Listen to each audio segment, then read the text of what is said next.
কিরে ভাইয়া, ভার্সিটিতে যেতে তো দেরি হয়ে যাচ্ছে, আর কতক্ষণ? চলে আয়। আরে দাঁড়া, এত চল। দেখ দোস্ত, কত বয়স হয়ে গেছে গা, এখন তোর বিয়ে শাদী করে না। বিয়ে শাদী করবো কেমনে? খালি ভার্সিটিতে যায় আর আহে, টোলটোই করে বেড়ায়। ভাইয়া মানুষ, লাড়কি গুতে খাইতে হবো, এত পড়াশোনা করে লাভ কি? এই এই, এখানে কি জবাব? এসব শুনতে না আর ভাল লাগে না। সবকিছু একটু কম করে বলবি, কম করে দেখাবি। এই যে তুমি এত শিক্ষিত, এত কিছু জানো, এইগুলা মানুষকে এত বোঝানোর দরকার নাই। তাহলে কি আমি অভিনয় করব ভাইয়া? না, এটা অভিনয় না, এইটাই বাস্তবতা। না ভাইয়া, এটা আত্মসম্মান বিসর্জন দেওয়া। আমি শিক্ষিত হয়ে তো কোনো অপরাধ করিনি যে আমি মিথ্যা কথা বলবো। আমি জানি তুই শিক্ষিত, কিন্তু সবাইকে এত কিছু বোঝানোর দরকার নাই। একটা কথা বারবার শুনতে হয় আমার, তোর বোনের বিয়ে কেন হচ্ছে না, তোর বোনের বিয়ে কেন হচ্ছে না, এসব শুনতে না ভালো লাগে না। তাহলে তোমরা কি চাও? আমি আমার নিজেকে ছোট করি শুধু বিয়ে করার জন্য? আমি চাই তুই সুখী হ। আমি তো সুখী। আমার সুখটা কেন এই সমাজের মানুষ মেনে নিতে পারে না? আমি সিঙ্গেল থাকলে তাদের সমস্যা কোথায়? কিরে তোরা এখন এইখানে? শোন, আজকে তোকে আবার একটা ছেলে দেখতে আসবে, রেডি থাকিস। আমি বাজারে যাইতেছি, আপ্যায়ন তো করতে হবে। এসে কি করবে বাবা? সে তো একই অভিযোগ, একই কথা বলে চলে যাবে।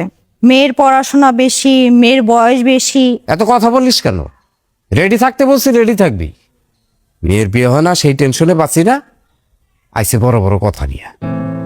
বাবা, বিয়ে না হওয়াটা কি আমার দোষ? এটা কি জোরের বিষয় বাবা?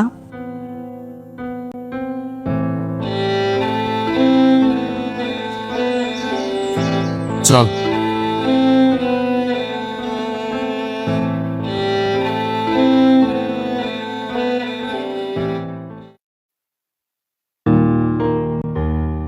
আঙ্কেল, আমি ওনাকে কিছু প্রশ্ন করতে চাই।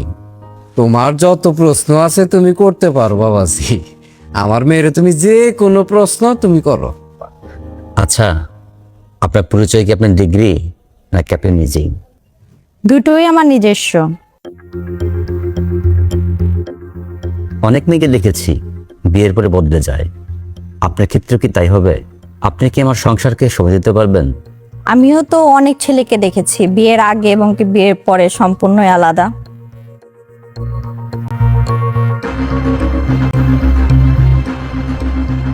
Fair point, I like it.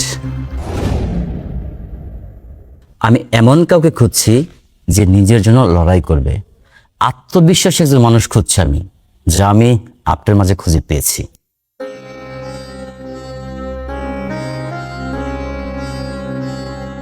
কিন্তু সমাজ সমাজ কখনোই সন্তুষ্ট হয় না। আজকে আপনার ডিগ্রি নিয়ে সমস্যা, কালকে অন্য কিছু। সমাজের মানুষের সমস্যা লেগেই থাকে। আপনি সমাজের সকল মানুষকে সুখী এবং খুশি করতে পারবেন না। তার চেয়ে ভালো যারা আপনাকে নিয়ে চিন্তা করে আপনি তাদেরকে মনে রাখুন, তাদেরকে সন্তুষ্ট করুন, বাকি সমাজের কথা ভুলে যান।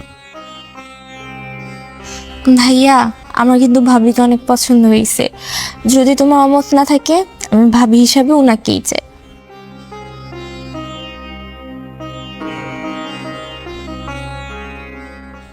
ফোন রে, আমি না তোরা বুঝতে পারিনি কখনো। আমি আমি তোর কত কথা শুনাইছি। আমি না আসলে আসলে ভয় পেতাম রে। কিসের ভয় রে ভাই? সমাজের মানুষের। কিন্তু আমি এখন বুঝতেছি আমার তো আমার বোনকে নিয়ে গর্ব করা উচিত রে। আরে বাবা, তুই একদম ঠিক কথা বলছিস। অথচ আমি সমাজের মানুষের কথা শুনে আমার মেয়েরে কত কটু কথা কইছি, কত খারাপ ব্যবহার করছি। এরকম মেয়েরে তো মানুষ মাথায় তুইলা রাখে। আমারে তুই মাফ করে দিস মা। আঙ্কেল, আপনি যদি অনুমতি দেন তাহলে আমি এই মানুষটার পাশে থাকতে চাই। তবে একটা শর্ত আছে। শর্ত? আবার কি শর্ত? আমাকে কখনো কম হতে বলবেন না। কম হওয়ার কথা তো অনেক পরে। আমি চাই আপনি বড় হন, আরো অনেক বড় হন, অনেক দূর এগিয়ে যান, আমি আছি আপনার পাশে। ভাইজান, আপনি আমার বোনের জন্য একদম যোগ্য একজন মানুষ। বাবা, যদি ওনারা রাজি থাকে তাহলে আমরা বিয়ের বন্দোবস্ত করি। হবাজান, তুমি যদি বলো তাইলে আমরা এখন বিয়ের বন্দোবস্তটা করতে পারি। আলহামদুলিল্লাহ, আমি রাজি, কিন্তু উনি রাজি আছে কিনা সেটা তো জানার বিষয়, তাই না? পরিবারের সবাই যদি রাজি থাকে তাহলে আমার কোনো সমস্যা নাই, শর্ত আমারও একটাই। আপনি যেটা বলেছেন এটা কোনো শর্ত না, এটা একটা মেয়ের মৌলিক চাহিদা। আমি আপনার সকল চাহিদা পূরণ করব। তাহলে আমারও কোনো সমস্যা নেই। আলহামদুলিল্লাহ। বাবা, তাইলে সবকিছুর বন্দোবস্ত করি।